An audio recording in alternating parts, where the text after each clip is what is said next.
빅뱅이냐 창조냐, 이것이 오늘 말씀의 주제입니다. 화가 폴 고갱이 타히티 섬에서 그린 작품 중에 특이한 제목의 이름이 있습니다. 우리는 어디에서 왔는가? 우리는 누구인가? 우리는 어디로 가는가? 그 그림 한번 보시겠습니다.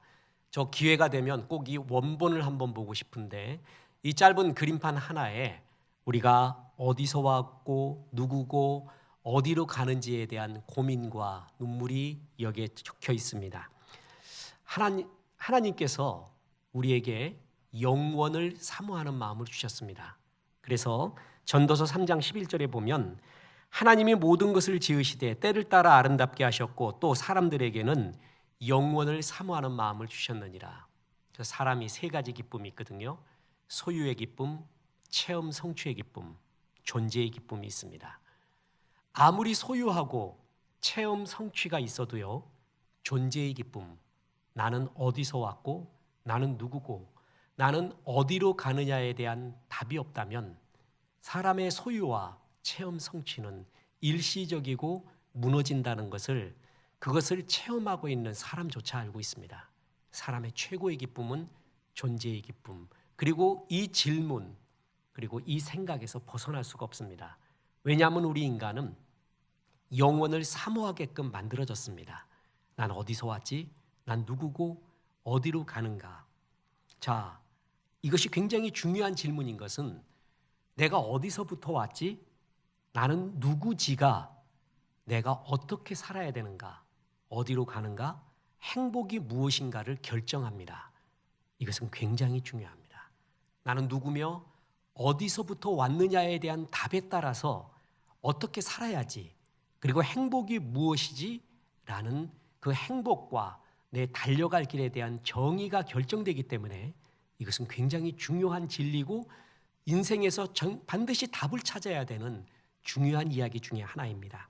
자, 우리가 어디서부터 왔느냐에 대한 대답이 크게 두 가지가 있습니다. 하나는 창조론이고 또 하나는 진화론입니다.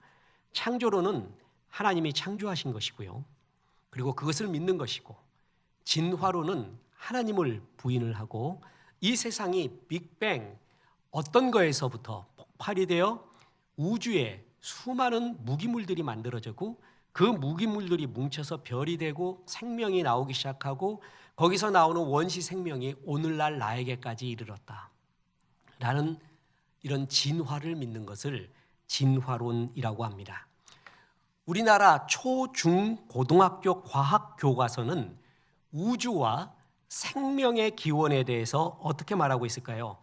우주의 기원으로 빅뱅 이론을 제시하면서 별의 탄생과 지구의 형성, 원시 상태의 지구에서 무기물질과 생명의 출현, 그리고 진화론에 따른 각종 생물의 출현, 고등생물의 진화를 이루어서 여기까지 우리가 이르렀다고 얘기하고 있습니다. 우리가 교과서에서 배우고 있는 내용입니다. 창조론은 배우고 있지 않습니다. 많은 사람들이, 심지어는 68%의 사람들이 창조론도 같이 배워야 된다고 생각을 하지만 그것은 믿음의 영역이고 빅뱅, 진화는 과학의 영역이어서 교과서에서는 과학만 배워야 된다 이렇게 말합니다. 그러나 잘못됐습니다. 우리가 창조론과 빅뱅, 진화론에 대한 차이를 이야기할 때 가장 잘못된 견해가 뭐냐 하면 빅뱅 이론은, 그리고 진화론은 과학적이고 창조론은 믿음이라고들 말하는 것, 그것이 가장 잘못됐습니다. 결론부터 말씀드리겠습니다. 둘 다 믿음입니다. 이제부터 이야기를 할 때 빅뱅이 얼마나 믿음이 필요한가, 저는 차라리 창조가 더 믿기 쉽다고 생각을 합니다. 말도 안 되는 우연의 확률, 천문학적인 우연의 확률의 연속, 그것을 믿어야 빅뱅, 그로 인한 진화론을 믿게 됩니다. 믿음의 영역이지 진리로 굳어지는 그런 진리는 아니라는 것입니다. 자, 빅뱅 이론은 현대 과학에서 우주의 탄생, 그리고 더 중요한 생명의 탄생의 기원에 대해 빅뱅 이론을 가장 강력하게 주장을 하고 있습니다. 빅뱅 이론이란 약 138억 년 전에 점과 상태에 있었던 초기 우주가 매우 높은 온도와 밀도에서 대폭발이 일어나 지금처럼 팽창된 우주가 만들어지고 그로 인해 생명이 만들어져서 오늘날 생각하고 도덕적 감성이 있고 예술적 감성이 있는 우리가 진화되었다라는 이론입니다. 자, 동영상 하나를 보겠습니다.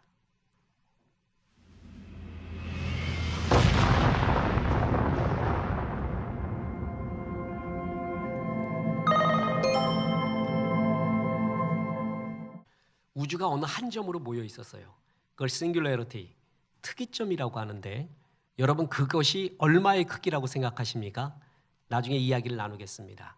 이 빅뱅 이론이 나오게 된 배경에는 우주 팽창론에 대한 주장, 우주가 팽창하고 있다라는 그 주장 속에서 나오게 됩니다. 우주 팽창론에 이야기한 사람은 벨기에 출신의 천문학자이자 카톨릭 신부인 조르즈 르메트르입니다. 이 조르즈 르메트르가 아인슈타인의 일반 상대성 이론을 풀다 보니까 우주가 고정되어 있는 게 아니라 팽창하고 있다는 것을 발견하게 됩니다. 아인슈타인도 자기 스스로 발견해요. 자기의 일반 상대성 이론을 풀다 보니까 이상해, 우주가 한 점으로 모여야 돼요.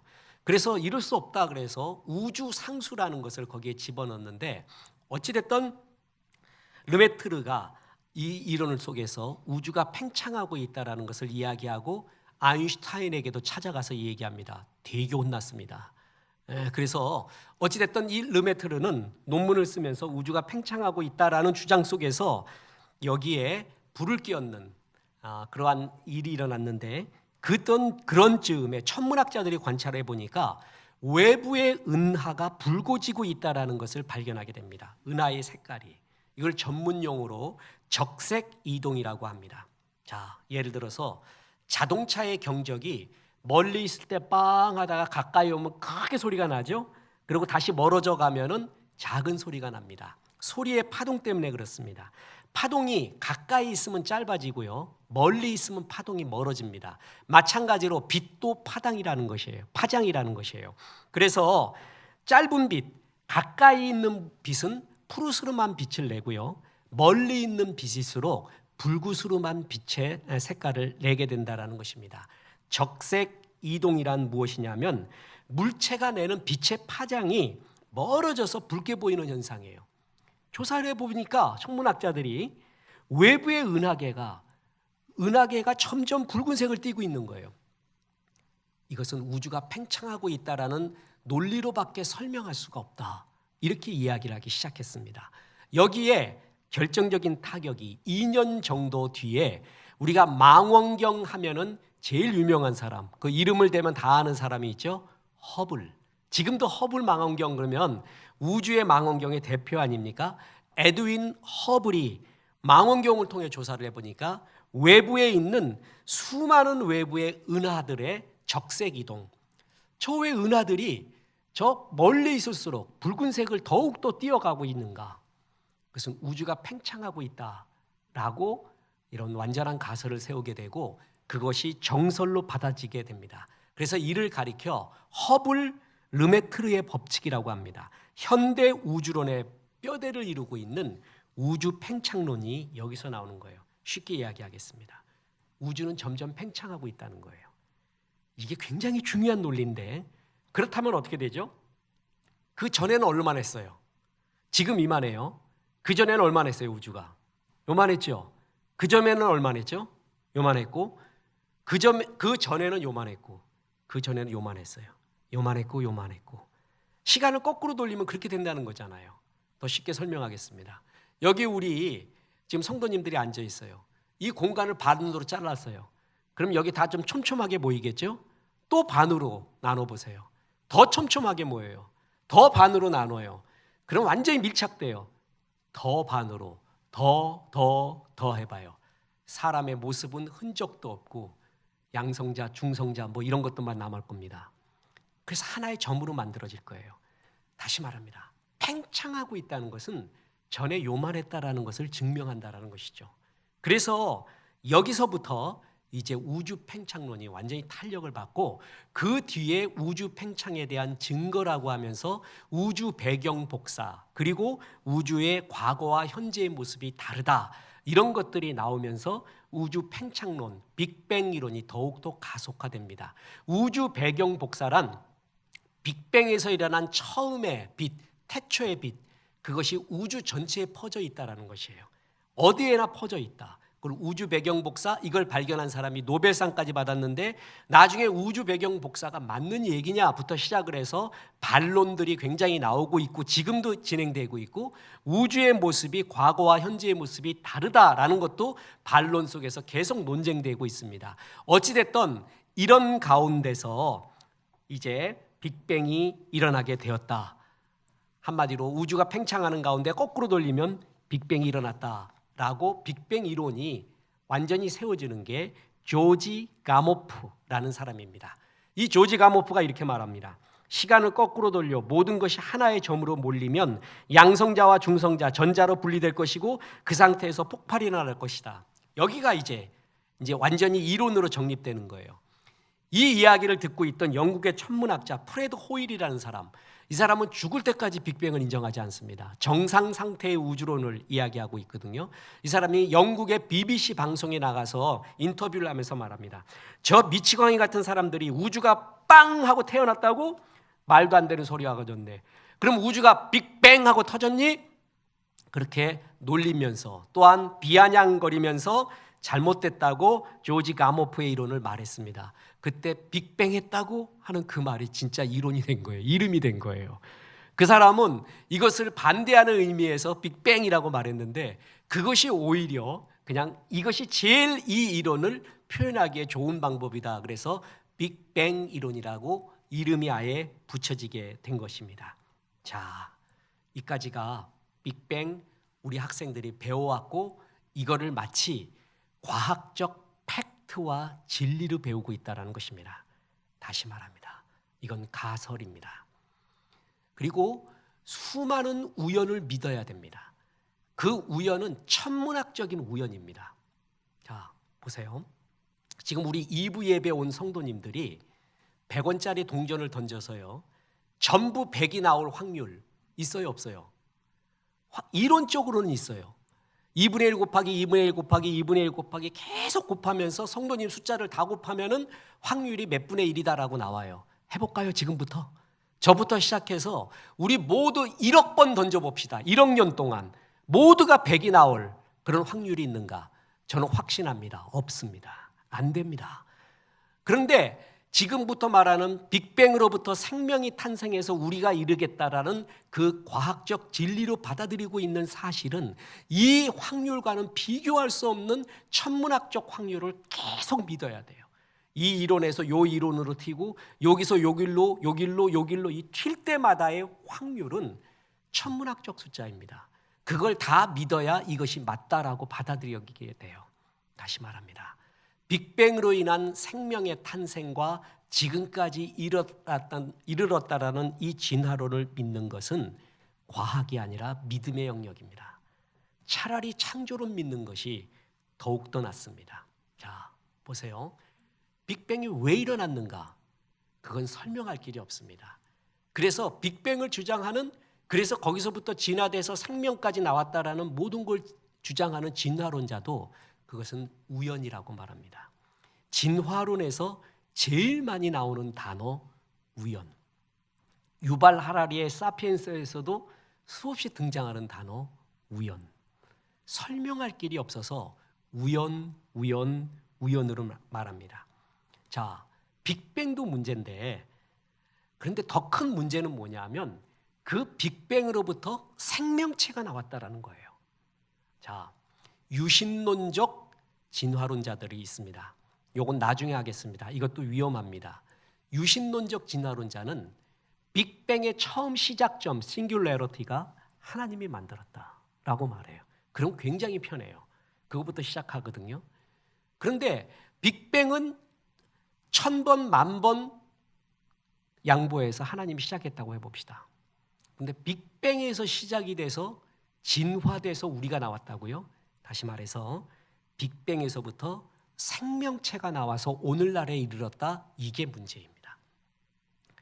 쉽게 말해서 생명체의 기원이 어딨냐라고 말할 때 그것은 모른다라는 게 답이거든요. 우리는 알고 있어요. 하나님이 만들었어요. 과학은 모른다고 하는 게 답입니다. 근데 지금 별에서 나왔다, 원시 지구에서 우연히 만들어졌다. 이것이 지금 우리가 배우고 있는 것입니다. 빅뱅 이론이 나왔을 때 질문은 이 빅뱅 우주론이 지금 우리가 살고 있는 이 세계를 이해할 수 있게끔 만들어주는가? 다시 말해서 그럼 빅뱅에서 일어난 것이 생명체가 만들어져서 이 생명체도 그냥 생명체가 아니라 생각하잖아요. 도덕이 있잖아요. 예술을 느끼고 있잖아요. 이런 생명체까지 이르는 것을 빅뱅이 설명할 수 있는가? 이에 대한 논쟁이 많았습니다. 근데 있다는 거예요. 빅뱅이 일어났대요.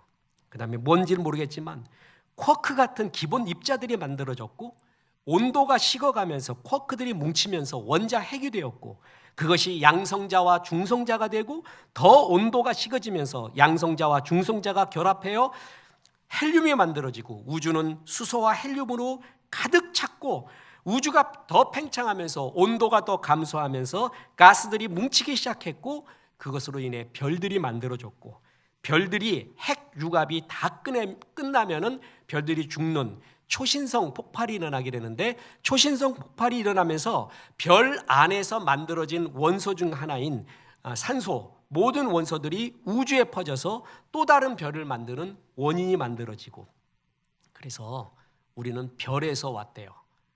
윤성철이라는 이런 연대의 천문학 교수가 굉장히 많이 강연도 하시고 메이저 방송에서 강연하시는 분 그분이 쓴 유명한 책이 우리 모두는 별에서 왔답니다. 그 책 제목 한번 보겠습니다. 자, 어디서 왔다고요? 얼마나 낭만적이에요. 별에서 온 그대. 우린 다 스타래. 별에서 왔대요. 별에서 생명체가 지구로 온 과정과 지구 내에서 만들어진 과정은 동일합니다. 동일한 논리 갖고 이야기합니다. 그러면서 초기의 별의 형태인 혜성이 초기 별의 형태래요. 그게 초창기 원시 지구와 2천만 년 동안 수없이 부딪히면서 거기서 물이 나왔다라는 것입니다. 그래서 생명이 시작이 되게 되었다. 다시 말합니다.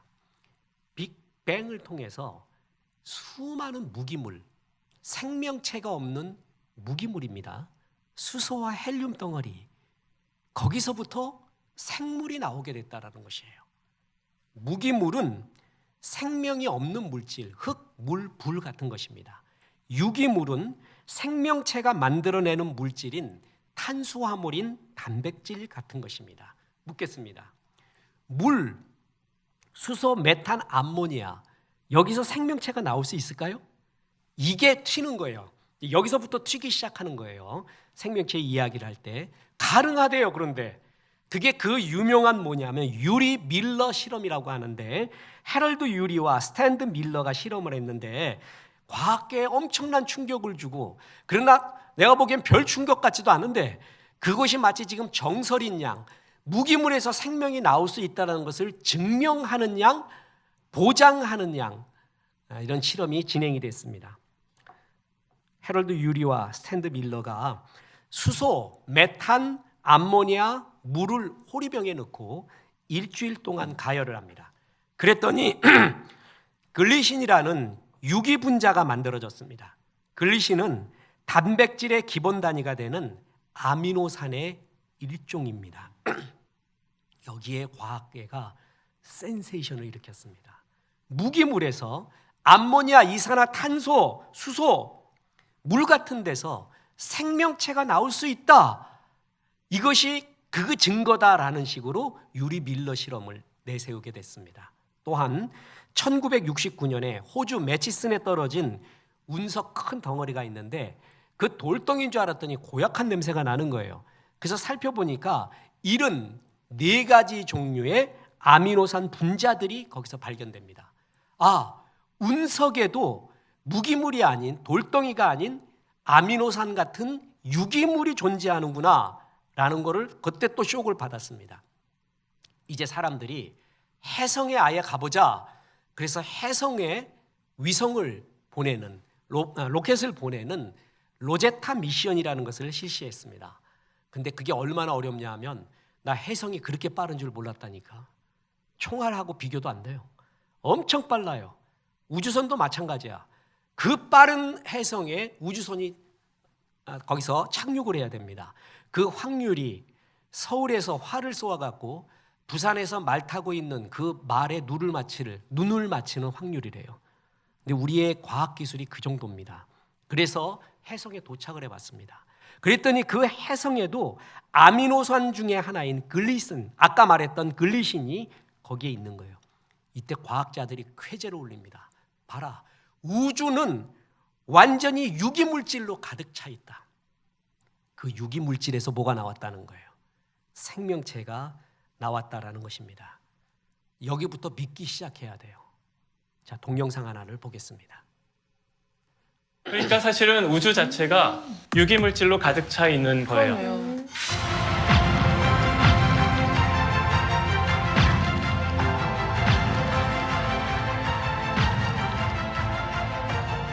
여기부터 시작하는 거거든요. 근데 유기분자가 아미노산이 글리신이 진짜 원시 생명체로 넘어가는 과정을 본 사람이 있고 증명할 수가 있고 이야기할 수 있느냐? 없다는 것이죠. 이게 안 된다는 것이에요. 그런데 이게 있다는 가정하에서 지금 모든 진화론이 된 거예요. 믿음에서부터 시작되는 거예요. 믿음에서부터 그걸 증명해 보라고요. 자, 야단 났습니다. 무기물, 암모니아, 수소, 물, 메탄에서 글리신이 나왔다. 유기물이 나왔다.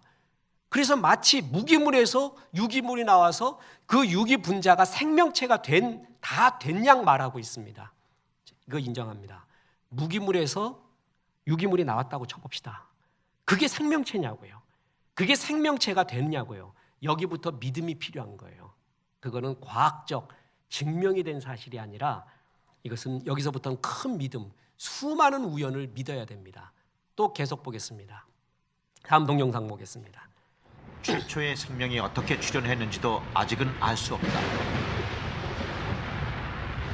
과학자들은 이에 대한 답을 찾아왔지만 만족할 만한 답은 아직 없다. 뭔가 있어야 돼요. 있는 것부터 진화가 일어나야 되거든요. 이게 진화론의 문제였는데 빅뱅 이론이 나오면서요. 없는 거에서부터 무기물에서부터 유기물도 나오고 유기물에서 이제 있는 게 나왔다. 생물이 나왔다. 이렇게 논리가 전개되고 있습니다. 다시 말합니다.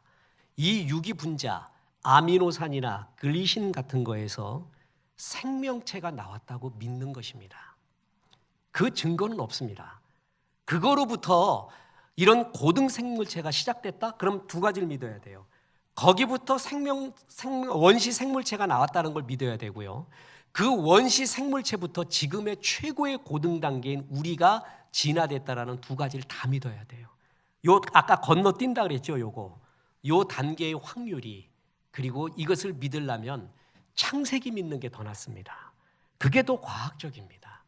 그런데 이걸 마치 진리인 양, 정설인 양 우리는 가르치고 믿고 있습니다. 정설과 이론의 뜻이 뭔지 아십니까? 아직 깨지지 않는 가설.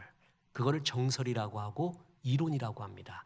자, 정설과 이론은 진리는 아닙니다. 그러나 성경은 진리입니다. 어떻게 이야기해도 성경은 진리입니다. 그러나 이것은 끝없는 가설 속에서 나오고 다음 동영상 보면 더 이해가 될 겁니다. 다음 동영상 보겠습니다. 진화학자들에 따르면 최초의 생명체는 아주 오래전 단 한 번 탄생했다고 한다. 에드워드 윌슨은 생물학계에 센세이션을 일으킨 인간 본성의 대회라는 책을 썼습니다. 그 내용은 말하지 않겠습니다.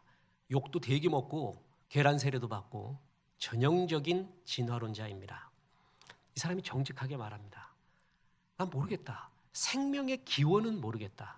또 하나, 이 생물체, 원시 생물체에서 지금과 같이 내가 생각하는 정신이 나왔다? 그걸 믿을 수 있는가?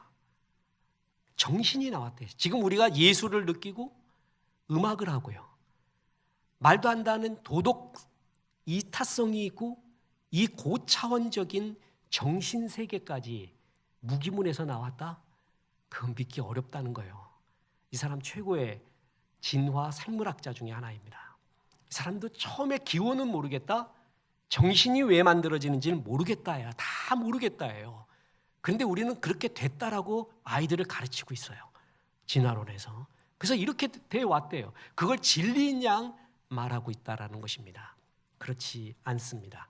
자, 별에서 왔던, 지구에서 만들어졌던 원시 지구가 식어가면서 무기물이 우연히 결합하여 유기물이 되고, 유기물이 우연히 화학 결합하여 아미노산과 단백질이 만들어졌고, 결국 원시 세포로 튀었다. 그래서 자기 복제가 가능한 진화를 하면서 고등 생물체로 진화되었다. 이게 지구에서 생명체가 만들어졌다는 가정, 외부에서 가져왔다는 두 가지의 가정이 다 동일한 이론입니다. 그림을 보겠습니다. 이 그림을 우리가 많이 보았거든요. 크게 도약을 해보면 이거예요. 빅뱅에서부터 생각하는 사람까지 나온 겁니다. 그 논리입니다. 빅뱅에서부터 여러 무기물들이 나왔고, 무기물들이 모여서 별이 되었고, 그 별에서 생명체가 만들어졌고, 그래서 생각하는 사람인 지금 우리까지 도덕적, 정신적 세계까지 나왔다라는 것입니다. 그냥 자연적으로 발생했다라는 것입니다. 무기물에서 원시 세포가 만들어지기까지를 화학적 진화라고 하고요. 그 원시 생명체가 지금 최고의 고등생물로서 진화된 것 과정을 생물학적 진화라고 합니다. 이 두 가지를 다 믿으라고요. 이게 과학적 사실이라고요, 진리라고요. 이건 믿음입니다. 가설입니다. 그리고 과학적 진리가 아닙니다. 이것은 불가능합니다. 자, 더군다나 이제 결정타가 남아 있습니다. 생각해 보세요. 우주가 팽창하고 있다. 그걸 반대로 말하면 원래 여기서부터 시작했다는 거잖아요. 그러면 그 크기가 얼마일까요? 빅뱅이 시작된 싱귤레러티, 특이점의 크기가 얼마일까요? 오늘 목사님이 설교하시는데, 글쎄 요만한 거에서 빅뱅이 일어났다니까 그래요.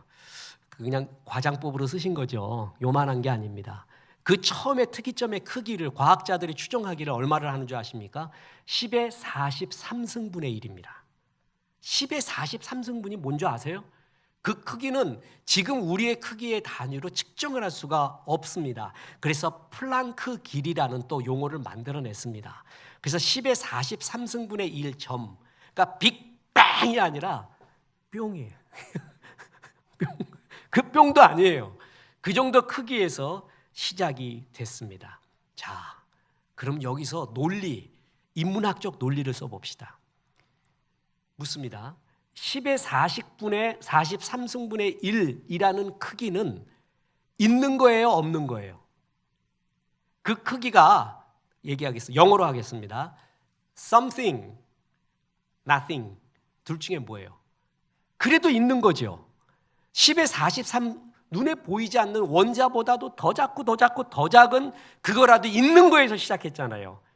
그래서 이 이야기 때문에 당시의 무신론자들과 과학자들은 빅뱅 이론을 반대했습니다. 왜냐하면 그럼 그 점은 어디서 나왔어?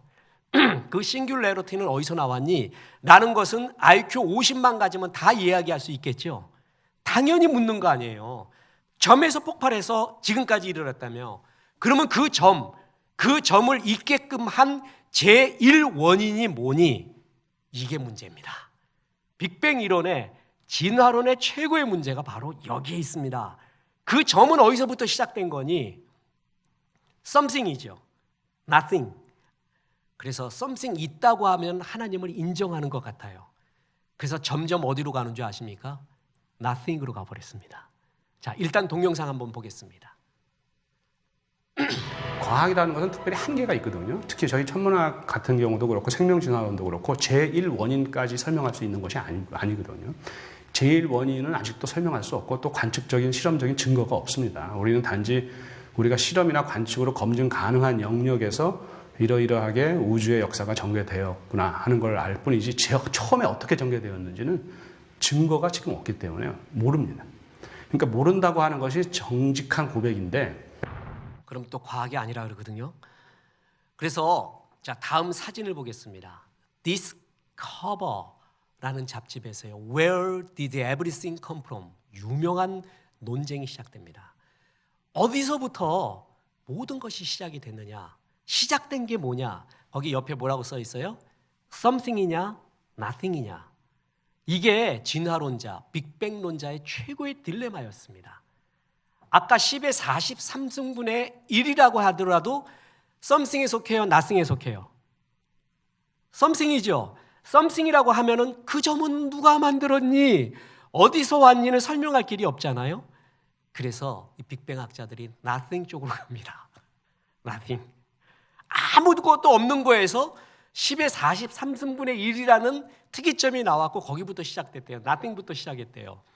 그래서 리차드 도킨스, 현존하는 최고의 무신론자, 거의 무신론 교주가 되는 사람, 그 리차드 도킨스가 카톨릭 사제와 과학자와 3자 대면을 한 동영상이 있습니다. 거기서 nothing에 대해 설명해 주십시오. 아무것도 없는 거에서 뭔가가 나왔고 그게 터지는 거에 대해 설명해 주십시오라고 했더니 이 사람의 입버릇이 nothing부터 나왔습니다 라는 걸 말하지 않고 자꾸 something을 말해요. something. 뭔가가 있었지요. 뭔가가 또 터뜨렸지요 라는 거를 입버릇처럼 나오는 거예요. 자기의 의식 속에서도 nothing으로부터 나올 수가 없다는 거예요. 그게 리차드 도킨스의 최고의 굴욕적인 대담이었습니다. 사람들이 웃고 난리를 뿌렸어요. 한번 보겠습니다. 리차드 Intuitive 도킨스입니다. that you can get something from nothing. Of course, common sense doesn't allow you to get something from nothing. That's why it's interesting. It's got to be interesting in order to give rise to the universe at all. Something pretty mysterious had to give rise to the origin of 썸씽이 the 일으켰대요. universe. 자기도 Exactly. 말을 지금 유튜브나 구글에 가보면 저 아주 유명한 동영상입니다. 조금의 조작도 없이 그냥 저 이야기 nothing을 얘기하는데 자기도 모르게 계속 something을 말하고 있는 거예요. 그냥 없는 거에서 나올 리는 없죠. something 뭔가가 있었죠. 뭔가가 또 터뜨렸죠. 어떻게 처음에 싱귤레리티가 있느냐. 그건 왜 터졌느냐. 그건 설명할 길이 없는 거예요. 그런데 과학적으로 설명을 하려고 하니까 nothing에서 나왔다. 아무것도 없는 거에서 저게 생겼고 그게 터져서 지금까지 이르렀다. 다시 말합니다. 이걸 과학이라고 말할 수 있습니까? 이건 믿음입니다. 빅뱅이나 창조나 둘 다 믿음의 영역입니다. 그럴 바에 나는 창조론이 훨씬 낫다니까요. 우스갯소리입니다. 저는 이 나쁜 머리로 양자역학 이해하려고 정말 5년 동안 연구했습니다. 우리 집사람이 잘합니다. 집사람이 옆에서 포기하라고 수없이 말했습니다. 그러나 포기하지 않고 했습니다. 양자역학 이해해야 또 현대를 이해하고 빅뱅까지 이해하기 때문에 빅뱅도 이해해 보려고 수없이 몇 년 동안 했습니다. 그래서 오늘 설교를 합니다. 빅뱅을 믿어보려고 했습니다. 이해가 되는 부분도 있습니다. 그러나 전혀 아무리 생각해도 이해 안 되는 거. 빅뱅의 시작이 어디서 됐느냐. 그 특이점은 왜 생겼느냐. 그리고 그 특이점으로부터 진짜 생명체가 나왔느냐. 그건 아무리 생각해도 믿을 수가 없습니다. 아무리 생각해도. 다시 말합니다. 우리가 어디서 왔느냐, 우리는 누구냐의 질문이 왜 중요하냐면 마귀는 이걸 붙잡아요. 이거를 자기 편으로 갖고 가려고 해요. 성경도 하나님은 이것을 하나님이 했다라는 것을 너무 강력하게 창세기 1장 1절부터 선언을 하는 거예요. 왜냐하면 이게 너무 중요하기 때문에 그렇습니다. 내가 어디서부터 왔느냐, 내가 누구냐가 나는 어떻게 살아야 되느냐, 행복은 무엇이고 어디로 가느냐를 결정을 합니다. 제가 설교 때 수없이 말하잖아요. 존재는 행위에 앞섭니다. 내가 누구냐라는 거에서 내가 어떻게 살아야 되느냐가 나와요.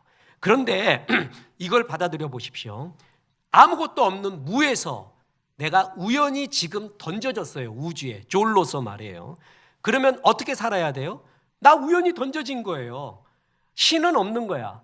신이 없고 신이 나를 구속하려고 하지 말고 내 마음대로 내가 자유인이 되어서 내가 주인이 되어서 마음대로 살아라. 이런 논리가 나오죠. 근데 창조론을 믿어요. 나는 하나님의 형상대로 지음을 받았어요. 주님과 동행하는 것이 인생의 최고의 행복이다. 이렇게 삶의 이야기가 나가게 되죠. 그래서 기원의 이야기가 굉장히 중요한 것입니다. 과학이라는 이름을 쓰면서 진화론은 점차 과학적 팩트, 진리로 믿어지게 되었습니다. 더군다나 유전자와 DNA 돌연변이에 대한 사실이 밝혀지면서 박차를 가하지게 됩니다. 진화론은 우주론과 생물학의 범위를 넘어서 인생의 모든 영역에 적용하게 되었습니다. 그래서 진화론을 바탕으로 사회를 설명하는 사회생물학, 인간의 심리를 설명하는 진화심리학, 그리고 진화론으로 경제를 설명하는 진화경제학에 이르기까지 진화론이라는 생각의 툴, 담론, 생각의 방법론이 지금 하나님을 떠나서 전 세계를 지배하고 있는 것입니다. 그래서 무서운 것입니다. 심지어는 인간이 갖고 있는 독특성, 우리가 믿기로는 하나님이 주신 것이에요. 최고의 지략, 최고의 지혜, 그리고 사랑, 이타적인 섬김, 우정, 예술감, 이 모든 것도 무에서부터 나왔고, 심지어는 리차드 도킨스 같은 무신론자들은 인간이 가지고 있는 이타성, 사랑이라는 것도 우리 속에 있는 이기적 유전자가 그 이기적 유전자가 퍼뜨리기 위한, 그 유전자를 퍼뜨리기 위한 행동일 뿐이지 정신의 고매한 작용이 아니다, 이렇게 말합니다. 이게 과학이에요. 이 끝으로 가면 이렇게 흘러가게 됩니다. 진화론에 의하면 우리 인간은 특별한 존재가 아니라 진화의 최종 결과물일 뿐입니다. 댕댕이도, 돼지도, 참새도 진화의 최종 결과물이듯이 우리도 그 정도밖에 안 된다라는 것입니다. 자, 그래서 겸손하라, 이렇게 논리를 이끌어내립니다. 이게 과연 진리일까요? 더군다나 기원이 중요한 것은 어떻게 살아야 되느냐가 기원에서 정의된다고 말했잖아요. 나는 우연히 무기물에서 만들어진 존재예요. 묻습니다. 그럼 어떻게 살아야 돼요? 뭐가 행복이에요? 무슨 삶의 목적이 있죠? 없습니다. 그런 게 없는 거예요. 그냥 내가 주인이 돼서 내 스스로 행복을 찾고 내 스스로 굴레받지 않고 그냥 살면 되는 거예요. 죽으면 없어지면 끝나는 것이고, 그게 진화론 믿는 사람들의 인생관이 되는 것입니다. 그래서 실제로 리차드 도킨스와 그를 추종하는 무신론자들이 런던 버스, 되게 이쁜 버스예요. 거기다가 신은 없다, 이제 굴레받지 말고 네 마음껏 살아라 라는 플랜카드를 붙이는 운동을 했고 실화입니다. 동영상을 보겠습니다. 아마도 신은 없을 것이다. 그러니 걱정은 그만하고 인생을 즐겨라. 도킨스가 중심이 된 무신론 단체가 영국 런던 버스에 붙인 캠페인의 내용이다. 종교인들은 현대 진화론이 하나의 종교가 되어간. 알리스타 맥그레스, 분자 생물학을 전공한 박사입니다. 그가 옥스퍼드 대학에서 주님을 만나게 됩니다. 그래서 신학을 전공하게 되었고 런던 킹스 칼리지의 신학부 교수입니다. 그는 분자 생물학이라는 과학적 정밀성을 가지고 이러한 진화론에 대한 반박을 하고 리차드 도킨스에 대한 반박들을 하면서 정밀하게 말합니다. 그가 말하기는 진화론은 이제 종교가 되었대요. 과학적 팩트를 넘어 종교가 되어서 하나님을 대적하는 무신론 교가 만들어지고 그 교주가 리차드 도킨스라는 거예요. 그 무신론 모임에 갔더니 실제로 리차드 도킨스가 만들어진 신, 눈먼 시계공, 이기적 유전자, 이런 것들을 상영을 하면서 거기서 만남을 하고 이야기를 하고 있는 게 우리가 드리는 예배와 동일하더라는 거예요. 꼭 예배 의식과 같더라는 거예요. 그러면서 이렇게 이 맞지도 않는 과학적 추측이 가설이 진리가 되고 팩트가 되고 종교의 영역까지 미치게 돼서 모든 사람을 하나님으로부터 떠나게 하고 있구나, 그걸 말하고 있는 거예요. 자, 성경에서 죄라는 것이 있습니다. 요한복음 16장 9절에 보면 죄에 대하여라 함은 그들이 나를 믿지 아니하며, 하나님을 떠난 생각, 적극적으로는 안티크라이스트가 되어서 하나님을 적극적으로 대적을 하고 소극적으로는 하나님에 대해 무관심하게 된 상태, 그것을 죄라고 말합니다. 분명히 성경은 창세기 1장 1절에 태초에 하나님이 천지를 창조하시니라 라고 말합니다. 이것이 가장 간단하고 명료한 진리입니다. 이것이 가장 믿을 만합니다. 더 쉽습니다. 그리고 우리 인간은 아무것도 없는 가운데서 빅뱅으로 일어나서 무기물의 결합 속에서 오늘날 내가 생각하고 도덕적이고 느끼고 예술감이 있는 인간으로 진화된 것이 아니라 처음부터 하나님이 하나님의 형상, 하나님의 능력과 지혜, 하나님의 마음을 불어넣어 줬대요. 그래서 처음부터 아름다운 존재가 바로 우리 인간이었습니다.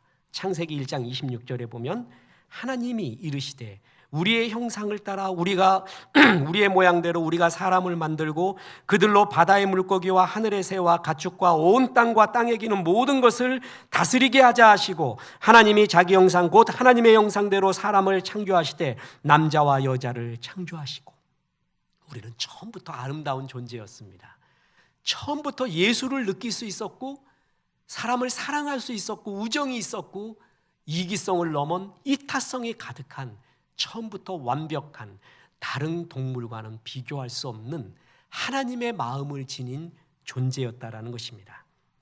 그러면서 로마서 1장 20절에 창세로부터 그의 보이지 아니하는 것들 곧 그의 영원하신 능력과 신성이 그가 만드신 만물에 분명히 보여 알려졌나니 그러므로 그들이 핑계하지 못할지니라. 이때 그들이를 저는 이렇게 봅니다. 진화론자들이 또한 무신론자들이 나중에 하나님 앞에서 핑계치 못하리라. 어떻게 다윈까지도 고민이 되었다는 인간의 눈이 이렇게 정밀한 것이 진화의 산물이라고? 그럴 수 없다는 것이죠. 정말 이렇게 정교한 것이 어떻게 우연의 결합으로 만들어질 수가 있는가? 그것은 있을 수가 없다. 너의 몸을 봐라. 온 우주에 펼쳐진 자연과 질서를 봐라. 그리고 네 바디를 봐라. 이 모든 정교함, 아름다운 질서와 조화가 하나님을 증명하고 있는데 이 하나님을 거부하는 사람들은 다른 이론을 통해 하나님과 멀어지고 있습니다. 이것을 성경은 죄라고 합니다. 이제 말씀을 드립니다. 여러분 바닷가에서 돌을 주웠다고 쳐봅시다. 그러면 그 돌은 우연히 여기 있을 수 있다. 바닷가에 돌이 있을 수 있지 고민도 안 합니다. 근데 바닷가에 시계를 발견했어요. 누가 이렇게 말할 겁니다.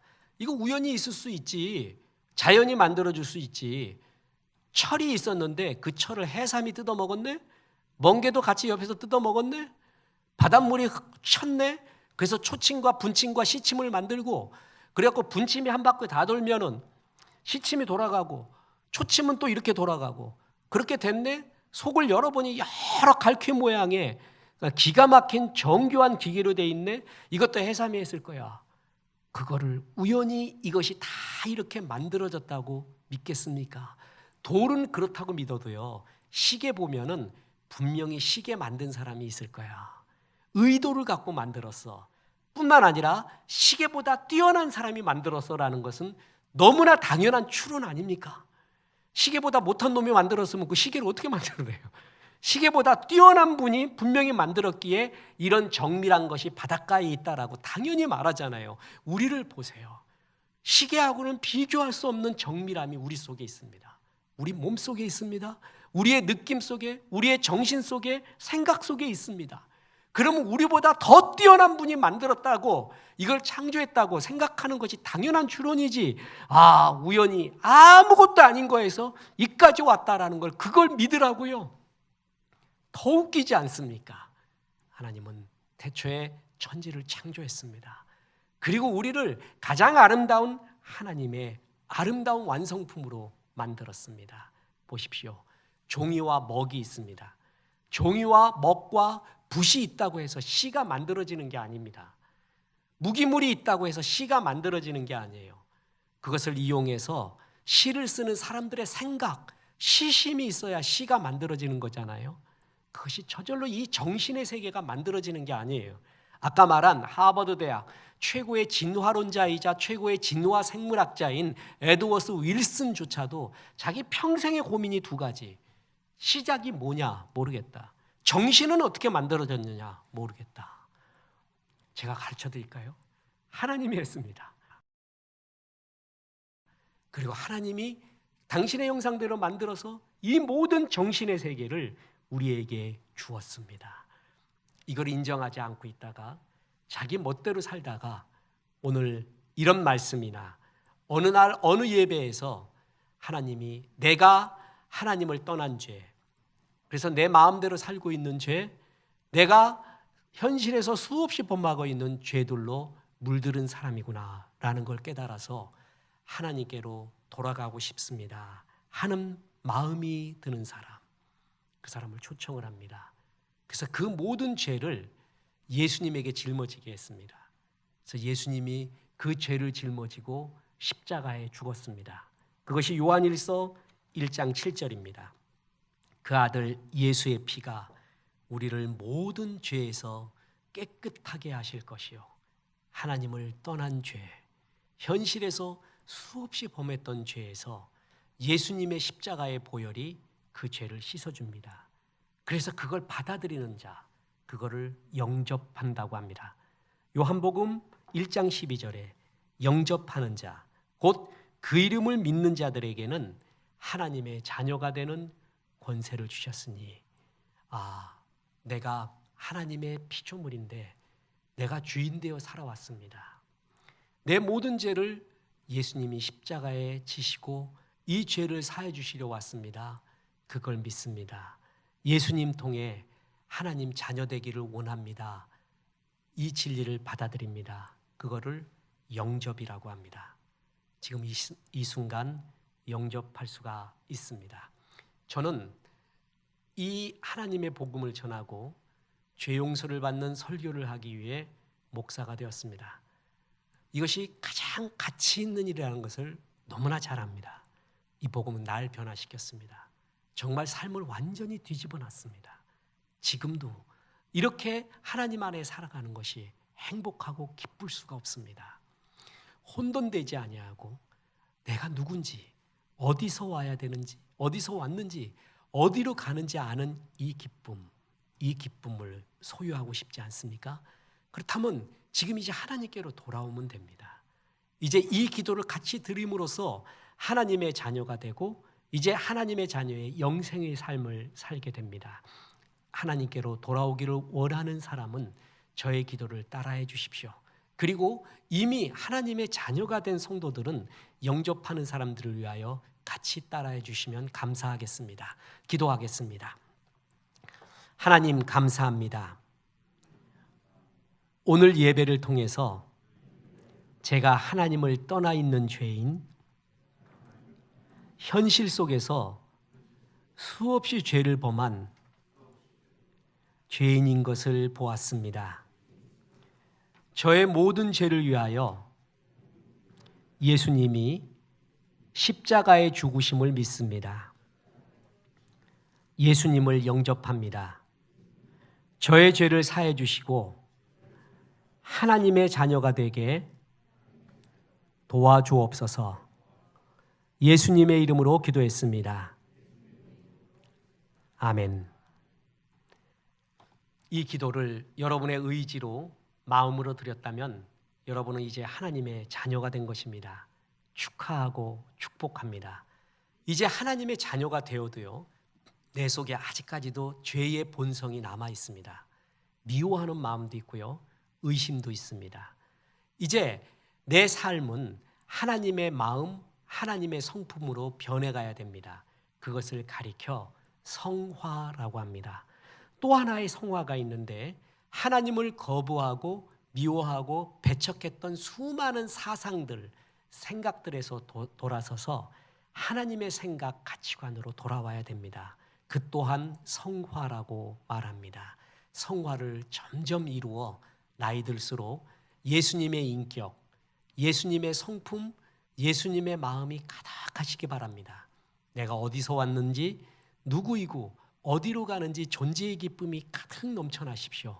그래서 한 번밖에 없는 인생, 우연히 던져진 마음대로 사는 존재가 아닌 하나님의 품 안에서 거룩하고 행복하게 사시기를 주 예수의 이름으로 축원합니다. 당신은 우연히 던져진 존재가 아닙니다. 사랑받기 위해 그리고 사랑하기 위해 이 땅에 보내진 존재입니다. 그 찬양하고 마칩니다.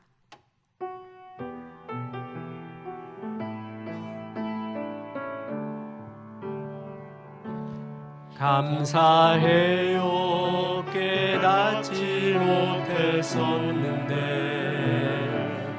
내가 얼마나 소중한 존재라는 것,